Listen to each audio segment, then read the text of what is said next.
Oke, selamat malam teman-teman semuanya. Ketemu lagi dengan saya, Surya Master Return Investment. Ini adalah lanjutan bahasan terkait saham-saham potential rebound setelah mengalami tekanan di bagian 2 ya, teman-teman. Bagian 1 udah saya bahas di video sebelumnya. Bagi yang belum nonton, silakan untuk cek video sebelumnya.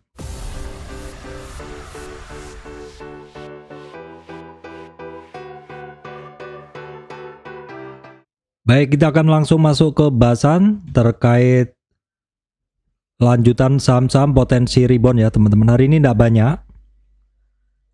Baik, sebelumnya kita cek dulu harga komoditas karena komoditas ini sifatnya update ya. Untuk persiapan besok komoditas dan kondisi market kita akan cek dulu.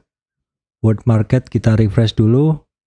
Closing dari bursa Amerika kemarin. Oke, kita bisa lihat tanggal, sebentar kita cek dulu untuk Oktober tanggal 6 ya, Jumat 6. Kalau di saya Nasdaq-nya plus 1, S&P 500 0,8 dengan 6. Yang lainnya belum update ya karena belum buka. Kita cek dulu. Kita cek dulu untuk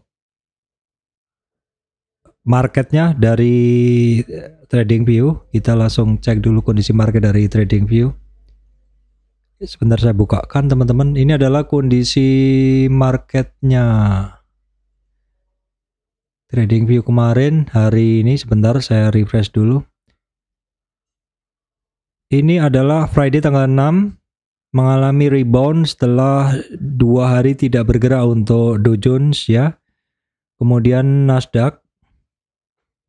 Ini Nasdaq hari tanggal 6 Oktober juga mengalami rebound signifikan ya. S&P 500 juga mengalami rebound signifikan, bahkan memakan 1, 2, 3, 4 candle sebelumnya ya. Jadi potensi marketnya up dari market-market luar Amerika ini oke.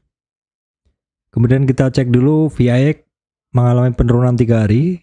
Kecemasan marketnya mengalami penurunan. Biasanya kalau VIX atau US Volatility Index, indeks volatilitas market Amerika, ini mengalami penurunan. Biasanya marketnya cukup adem, cukup tenang untuk bergerak naik ya. Sekilas komoditas, oil dari di 82 sekarang 83 hampir mengalami sedikit rebound teman-teman. Kemudian untuk natural gas kita bisa melihat mengalami sedikit rebound, batu bara masih di 140. Emas juga sudah mengalami turning. Palm oil di harga masih sama. Timah mengalami bentuk seperti turning, kira-kira begitu. Baik, kita akan langsung masuk saja ke bahasan terkait saham-saham apa saja yang merupakan lanjutan dari kemarin ya. Oke, baik teman-teman, nggak banyak sebenarnya. Yang pertama adalah EMTK. EMTK teman-teman ya, EMTK. Pesan pertama saya dulu, ini saham masih long downtrend ya.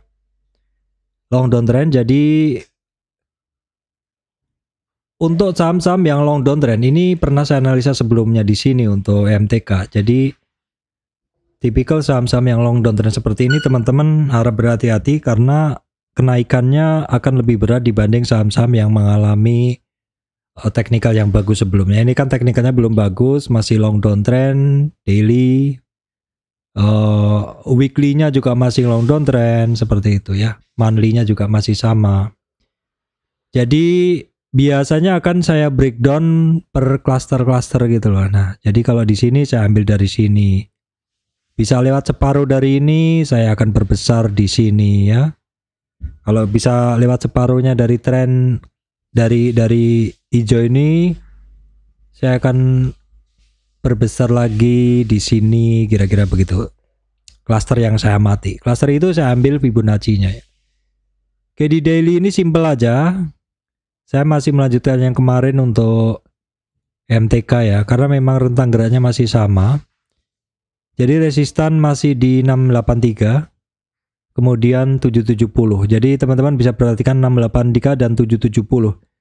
Bisa lolos dari 683, 770 ini penting karena ini cukup alot ya. Cukup alot karena 38 retracement beberapa kali dites. Bisa lewat dari 38 retracement dekat EMA 200 di sekitar 775. Sudah menghadang resistan 50 retracement di sini. Ya, itu aja dulu. Masih awal-awal banget. Saya belum punya tidak punya barangnya. Namun yang teman-teman bisa perhatikan adalah asingnya masuk besar ya dalam 29 September sampai sekarang. Ya, harganya ada kenaikan dengan dorongan volume. Jadi ini bisa menjadi hal yang wajib kita perhatikan ya.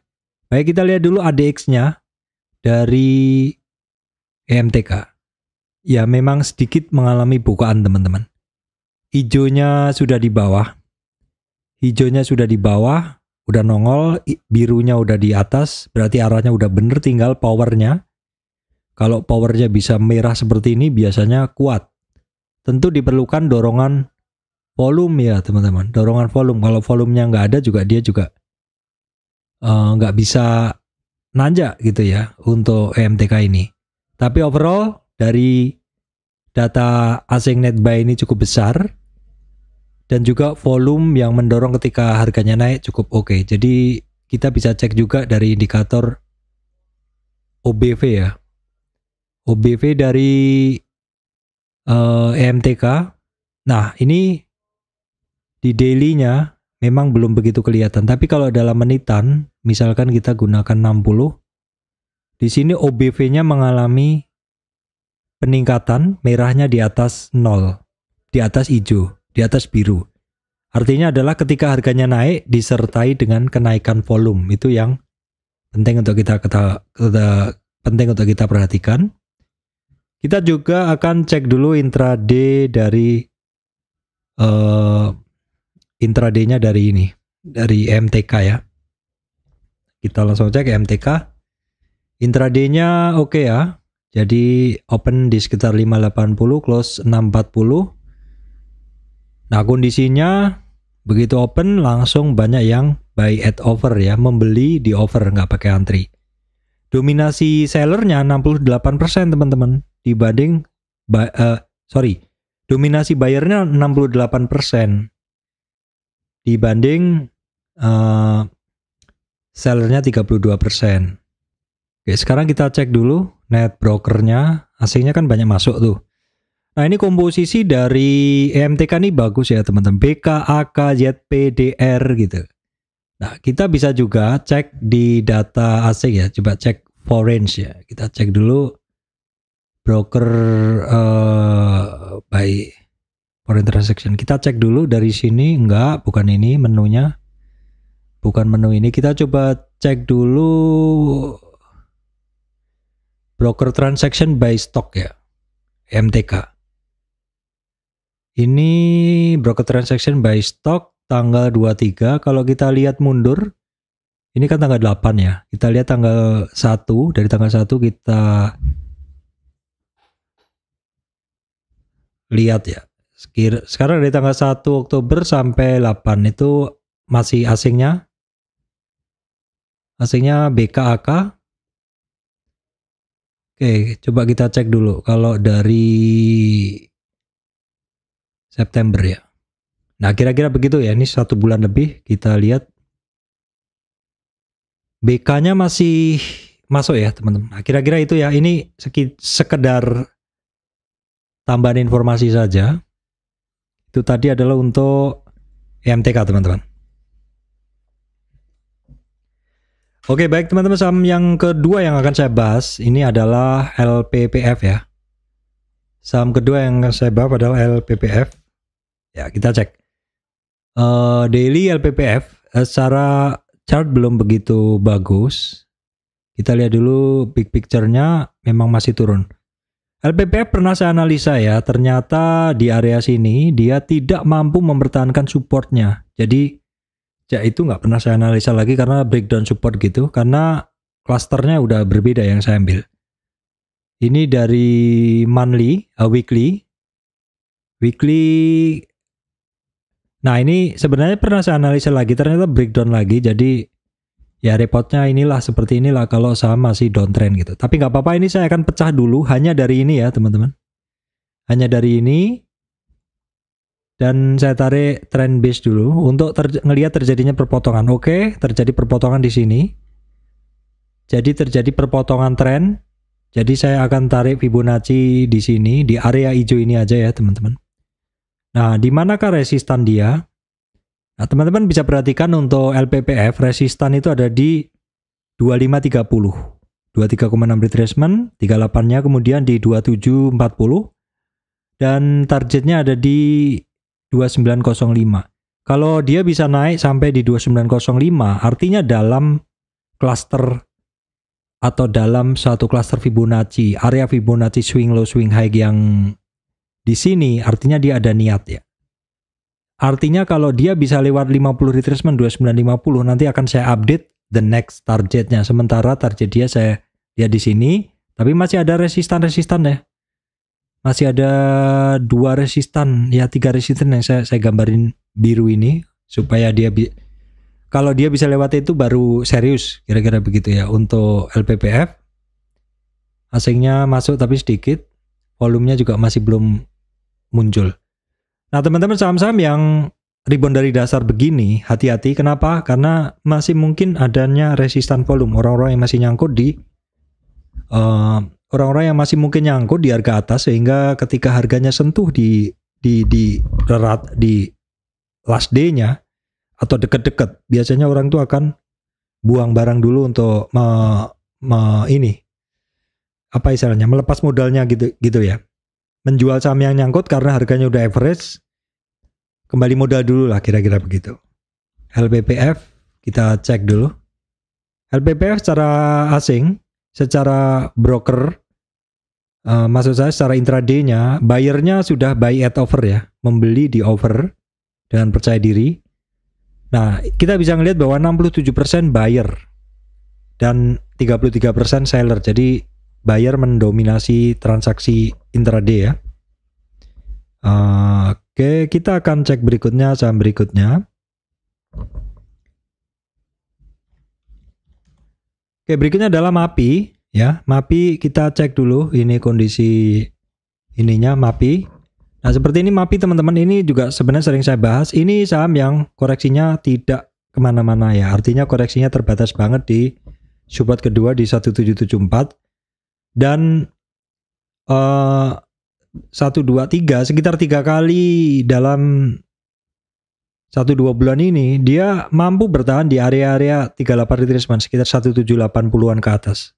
Tidak terkoreksi lebih dalam ya, tidak koreksi lebih dalam. Jadi ini saham secara pergerakan masih bagus, koreksinya juga sangat tipis.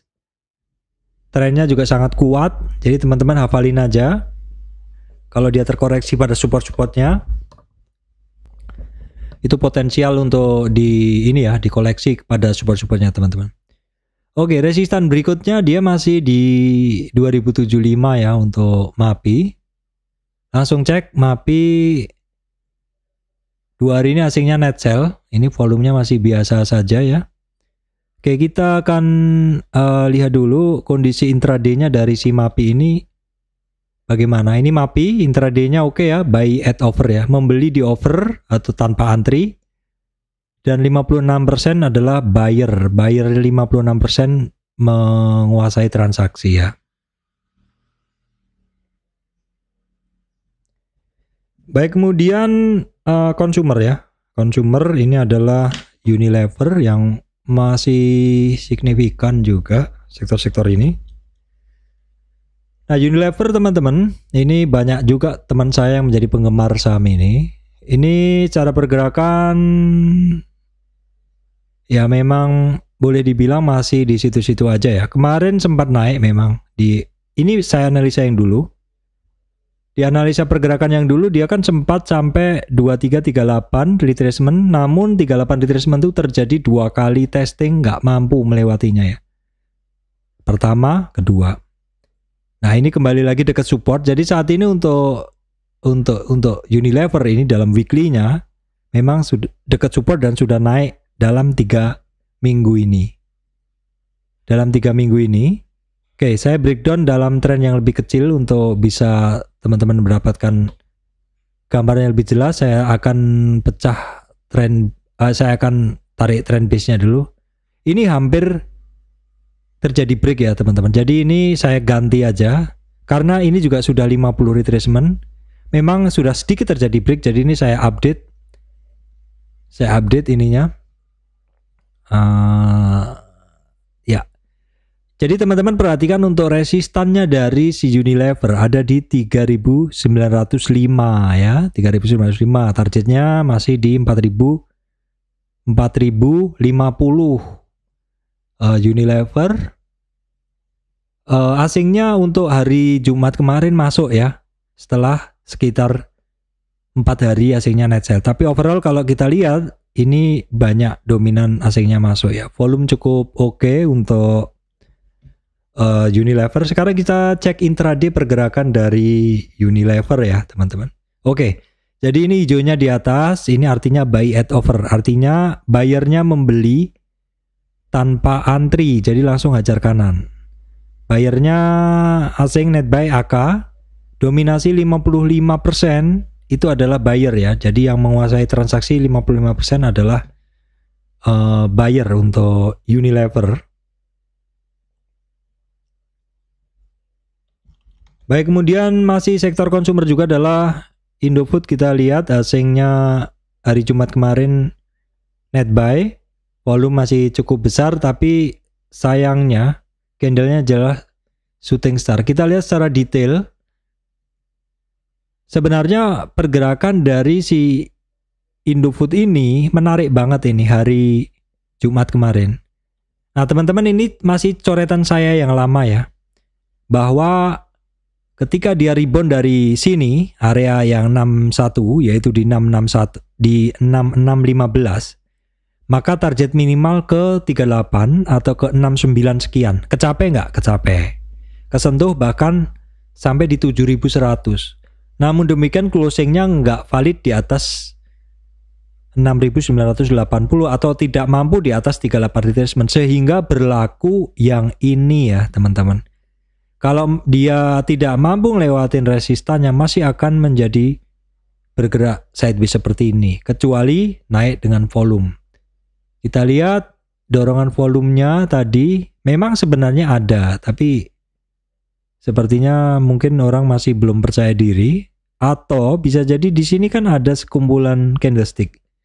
Ini sebelumnya adalah merupakan support. Namun demikian karena mungkin orang pengen buang dulu, bisa jadi itu menjadi supply ya, mensuplai ketika ada kebutuhan terhadap ini. Ketika ada yang mau beli, ini tak supply gitu loh. Yang nyuplai siapa? Yang udah punya barang. Kira-kira begitu simpelnya. Langsung cek dulu di sini untuk Indofood. Indofood sebenarnya masih cukup oke ya. Walaupun shooting star, ini buy at over-nya masih kuat. Buy at over atau membeli di over masih kuat. Dan 55% buyernya menguasai transaksi. 55% dari power buy and sell ini.